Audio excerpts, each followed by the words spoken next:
Very good morning to all dear my students. I hope you guys are doing well in this pandemic of COVID-19, which is forcing us to stay back home. But we have to fight. We have to develop our career.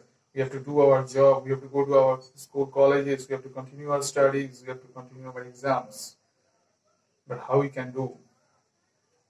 Say, I myself, Partho said, and I'm having more than 15 years of experience in industry as well as teachings. I teach students of BBM, BCom, MBA, and Com of different universities, especially in the area of management subjects. In the general management sector, like human resource management, international business, banking theory and practice. And in the area of specialization, I teach security analyst, portfolio management, financial markets and institutions I handle.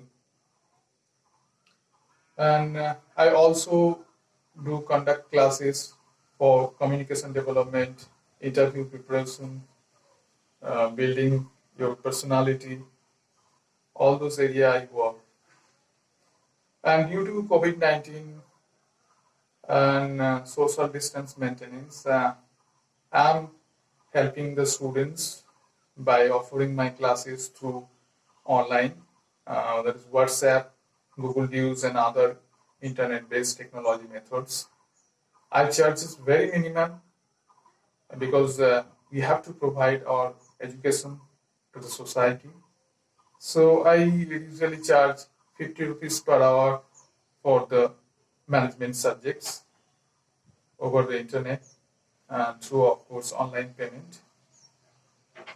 And any queries, any help, you can contact. My WhatsApp number is 8617374894. My email ID is psaid793@gmail.com. Once again, I'm repeating. My WhatsApp number is 8617374894 and email ID is psaid793@gmail.com. Any guys, whoever is interested to contact me for classes or for any guidance, career guidance, you guys are all welcome. I stay in Bardhaman town near Lakuti. Any guys, local area also, you can come. You can do offline classes also. There is no problem in timing. Whichever is flexible for you, you can always discuss, and you are welcome. Thank you very much.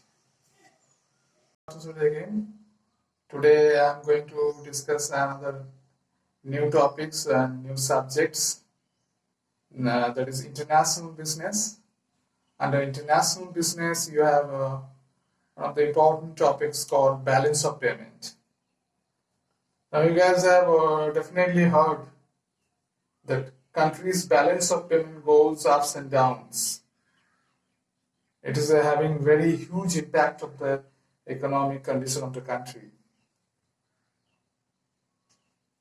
Now, what is balance of payment? Balance of payment, it is nothing but a recording of or statement of different transactions between the two countries. In simple term, it is a record of international transaction between the resident of a particular country and with the rest of the world. Now, if I am talking from Indian perspective, the balance of payment of India will be like the transaction between the India and the rest of the other countries like US, China, UK, Japan, Australia, and other countries. It is nothing but the flow of movements of goods and services. There are certain things you need to understand before I am going to show you how exactly the balance of payment happens. What is the format of balance of payment? I'll show you. Before that, couple of things you need to understand. First thing is that what is the movement of goods and services?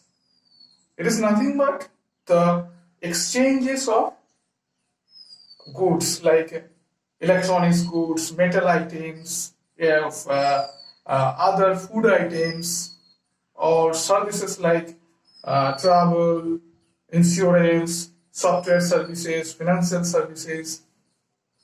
These are all movements between the different countries. We have to do import, we have to do export of all these uh, goods and services. This flow of goods and services. The second thing is that the international economic transaction. You have to understand what is the actually international economic transaction. It is nothing but basically which is having impact of economical value on the country's economic conditions. And the accounting procedures. Accounting procedures nothing but the entry system of accounting. Here in balance of payment, we are having a double entry bookkeeping system. That means for every debit transaction, there will be credit transaction. So there will be two-side entry of a particular transaction. So these are certain things you need to understand. Now I will show you how the balance of payment format looks of a particular country. See guys, here you can see the format of balance of payment. There are three columns: the items column, credit and debit column. The items column, there are, if you see, mainly four categories of item: current account, capital account, errors and omission, and monetary reserves. You can see the format, and later I am going to explain you the format. Under current account, you have merchandise items, non-merchandise items. Then you have under capital account, you have foreign investment, loans, banking capitals. So mainly there are four categories of items under balance of payment. And ultimately, when you are going to do the total, the debit side and credit side total, it will be equal. That's why it's called balance of payment. It should be equal. There should be an equilibrium. If there is not an equilibrium, there can be a deficit or surplus, and that can be transferred or can be adjusted by this monetary reserve. I'll explain you how it happens. Now you guys have seen the format. Now I'm going to explain the items under the balance of payment. The first item, you have the current account. This current account items can be divided mainly into two categories: the merchandise item and non-merchandise items. Now, what is merchandise items? Merchandise items can be further divided into basically the categories like the export of metal items, or say export of non-metal items, garments items, food items, chemical items, which are physically available, which you can see. These are merchandise items. So there will be import of all these merchandise goods. On the other side, there will be export of merchandise goods. So when you are importing the merchandise goods, you have to enter into the debit side. Similarly, when you are doing export of merchandise goods, you have to enter into the credit side. So that is what the transaction happen under merchandise. merchandise items. Then you have non-merchandise items. Under non-merchandise items, you have like services, which are basically invisibles. Services like transportation services. You're sending different kinds of goods, or traveling. The tourist people, they will be traveling different countries. From India to US, UK, Japan, they will be traveling, or from Japan, US, UK, the tourist people will be coming. So those transactions, those exchange of foreign currencies will be entered into the debit side and credit side respectively. You have insurance services. Okay, then software export and import. So these are certain services comes under non-merchandise. Then you have unilateral transfer. Unilateral transfer, nothing but the transfer of certain assistance or gifts from one country to another country. This is one-sided transactions or gifts or certain kinds of assistance, aid, financial aid given. So that comes under non-merchandise items. Then certain other incomes from investment, from foreign subsidiary, or the export of investment to foreign countries by the foreign subsidiaries. So these comes under non-merchandise items.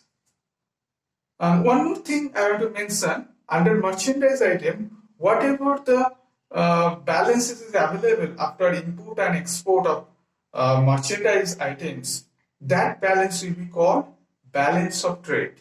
Balance of trade is nothing but the difference between the export and imports of merchandise items. That is balance of trade. You should not confuse with balance of payment and balance of trade. Balance of trade, it is a part of merchandise balances. Whereas balance of payment, it consists of all international transactions. Now coming to capital account. Under capital account, the items can be divided into three categories: foreign investment, loans and advances, banking capital. Foreign investment basically consists of like foreign direct investment, foreign equity investment, foreign participation. Like Indian companies, they have purchased ownerships or they have acquired business in US or UK. Similarly, the US or UK companies have invested their monies, the Japanese companies have invested their monies in terms of equity participation in Indian companies. So that is a foreign direct investment. Then you have foreign portfolio investment. You have in that you have investment of securities like shares, bonds, debentures by the foreigners in Indian market as well as in other countries. Then coming to loans. Loans is given by the Indian governments, or the loans has been taken from other countries. So it is a loan given by the Indian countries or Indian government, and loan taken from outside countries, other rest of the world. So there will be debit and credit transaction. Then banking capital, like banks borrowings, banks given loan to other countries because other foreign companies or countries, or bank has received loans or deposit, cross-border deposits, cross-border loans and advances. So these comes under banking capital. So the mainly three items form the foreign investment, the loans and advances, and banking capital, which comes under capital account. Now coming to errors and omission. Now basically whatever the transaction is happening between this current account and capital account, there can be mismatches or discrepancies due to, say timings of the transaction, actual transaction and the cash flow, foreign exchange flow, or recordings by the different sources, data from different sources, or certain illegal transactions which are not recorded. So due to that, there can be certain differences which comes under errors and omissions. So the total of this current account, capital account, and errors and omissions taken into consideration, the credit side and debit side total are adjusted and equilibrated. And whatever the differences is there, this debit and credit balances, that differences will be adjusted by this monetary reserve. That is the another important element of the balance of payment. Monetary reserve nothing but the reserve of different currencies like US dollar, pound, or yen, Japanese yen, Australian dollar, what from whichever countries or whichever countries we are having the transaction, foreign exchange transaction to happen. Due to that, the currencies will be reserved. International Monetary Fund will be observing. There will be certain kinds of reserve with IMF, as well as by the Reserve Bank of India. So those are certain items comes under reserves. So ultimately, the balance of payment, it is nothing but flow of foreign currencies between the resident countries, one country, and the rest of the world. All the statements are recorded, international economic transactions are recorded, and it is equilibrated. If there is no equilibrium, the difference will be adjusted.